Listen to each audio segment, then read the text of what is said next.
All right, now I'm going to get to a subject that upsets a lot of you. Why, I don't know. I covered it Sunday night on Life, Liberty, and Levin on the Fox News channel. We had lots of people commenting on my social sites saying, I'm never watching again. And you know what? We had blockbuster ratings. Look, people want to learn. Doesn't mean in the end we agree on everything, but people want to learn. That's what I try and do behind this microphone. That's what I try and do with my books. That's what I try and do with Levin TV and now Life, Liberty, and Levin. One day I won't be here. One day I won't be doing this. I'll either be retired or hit by a bus. You never know. But I'm keeping quite a hectic pace. And I'm not doing this just to be a pom-pom boy or a pom-pom girl. I'm not doing this to be a rockette. I'm doing this because I want to get the word out there about liberty, even when I might be in the minority. And I may well be in the minority when it comes to trade. Trade, for some reason, the issue of trade is complicated to a lot of people, and it's unpopular. And yet, the reason we have such robust trade is because of you. Free trade, one of the greatest blessings which a government can confer on a people, is in almost every country unpopular. Thomas Babington Macaulay, 1824.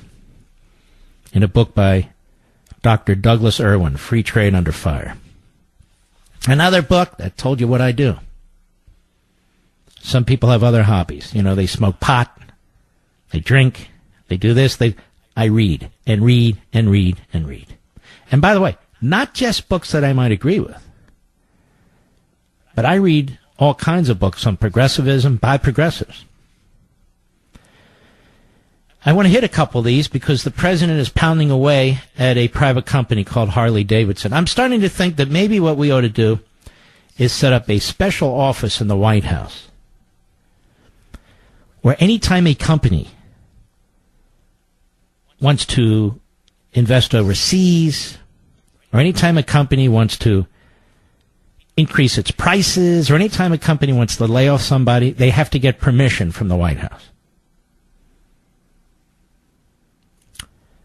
Now, protectionism. Trade interventions are usually misguided and often costly. Tariffs and quotas on imports listen to this, redistribute income from consumers to producers. From you to a producer. And trade barriers reduce exports and harm downstream user industries. Like Harley-Davidson. But Harley was going to do it anyway. I'll get to that in a minute. Because now we're all supposed to hate Harley-Davidson. Why do I hate Harley-Davidson? Now, particularly you guys and gals who ride these wonderful motorcycles, you're supposed to hate the company now. Because that's what the president has told you to do. And he says he may tax them like never before. Can a president just tax a company like never before if he disagrees with the company? Is this what we want out of our government, or any president for that matter? I told you I love Trump, but there's areas where I disagree with him. This happens to be the biggest one. Now, jobs will be saved in industries that compete against imports. Reducing trade saves those jobs only by destroying jobs elsewhere in the economy. Opponents of free trade have also argued that imports have replaced good, high-wage jobs with bad, low-wage jobs. That's not what the statistics show. The truth turns out to be quite the opposite. Jobs in industries that compete against imports are mainly low-skill and consequently low-wage jobs. I saw one contributor on Fox not too long ago say, well, you know, Ronald Reagan, he put tariffs on all motorcycles except Harley-Davidson because Harley-Davidson was going under and he wanted to protect it. And he did.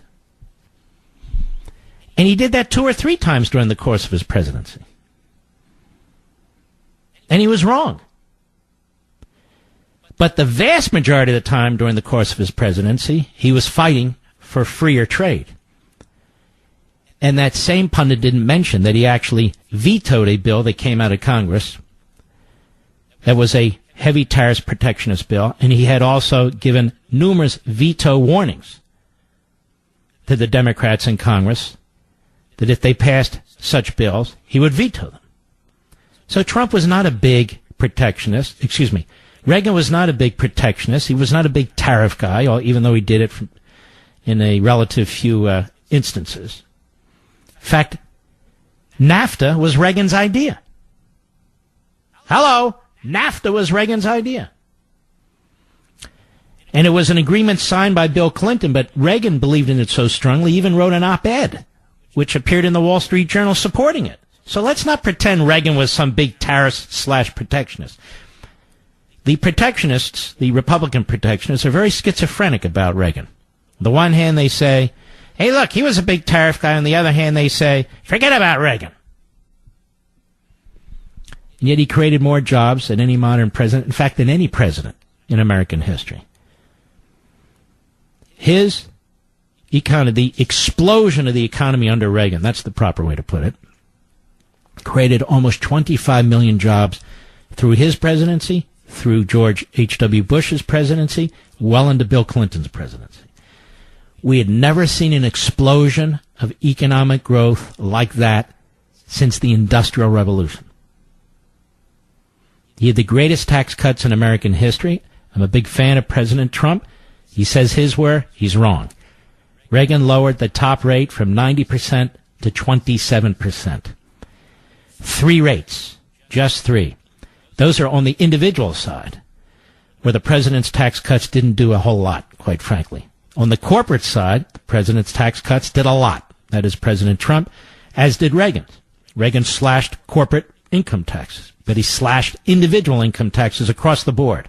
There was no talk like we heard from Speaker Paul Ryan about the rich and the do this to the rich and the that to the rich. None of the class warfare that you hear from the phony free market / private property rights Republicans today. He didn't buy into that.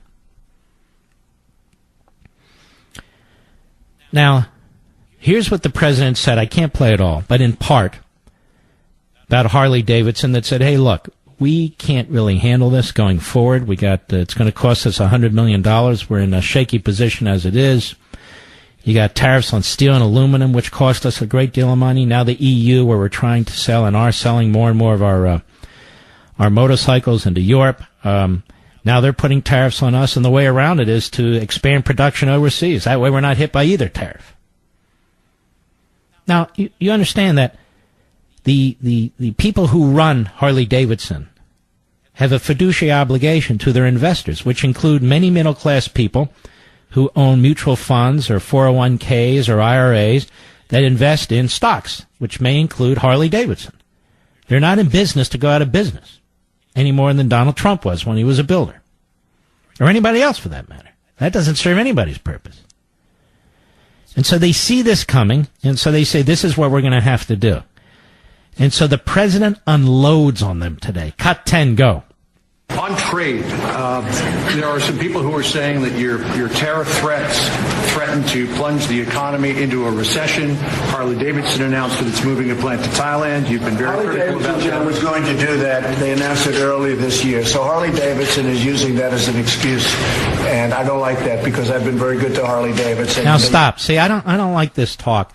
I've been very good to Harley-Davidson, and I'm going to tax Harley-Davidson, and I'm going to do that. You're the president. You don't have the power to pick on a business like that. You simply do not. I don't care who the president is. Go ahead.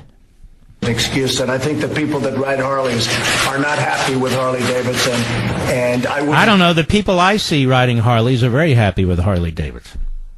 They love those motorcycles. Go ahead. But mostly companies are coming back to our country. I was the one that explained to Harley about 100% tax in India, where they had a tariff of 100%, and I got it down to a much lower number. I think it's 50%, which is far too much, but they were paying 100% tariff. Now, Prime Minister Modi brought it way down. Well, that's fine. That's India, but that's not Europe. That's not Asia. That's not 190 other countries. You know, when you run a company, you're not a politician. When you run a company, you're not trying to deal with this from an ideological point of view. You have a responsibility not only to be profitable, but to make sure your company doesn't go under. And if these tariffs, both from the EU and the United States, are going to cost the company $100 million and they're in a precarious position to begin with, you have to do something about it. You have to do something about it. And nobody knows better how to run Harley-Davidson than the people who run Harley-Davidson. Politicians, people in the White House, ideologues, they don't know how to run Harley-Davidson. It's only rational to try and reduce your costs, right? To make a profit and cover your payroll and pay your investors. That's what a private concern does. It's only rational that when you tax things in our country at such a high rate, 25% on steel, a tariff on steel is a tax on the American people. I don't know how many more times I have to say this. It's a tax on the American consumer. It's a tax on other blue-collar workers who work on assembly lines, who are downstream from the raw materials. It has consequences. It has had consequences every time it's been done. And for some reason, Republicans like this. Herbert Hoover was a big demagogue when it came to tariffs. Herbert Hoover turned a recession into a depression, in part due to protectionism and tariffs. The rest of the world responded. He put massive tariffs in place. He said that it's not fair. Same language. He wants fair trade, that our workers are being ripped off, that we can't compete because our wages are higher than other countries. He put these big tariffs in place. And so they all put tariffs in place. And over a period of about 24 months, it went from a recession to a depression. Now, I'm not saying we're going to have a depression, but I am saying if this keeps up, we will have a recession. What about China? If you listen to this program, you know I make an exception for national security. China isn't even unfair when it comes to trade. China steals from us. So all bets are off when that happens. They steal our technology. They steal our military know-how. That's different. I don't believe Canada's doing that.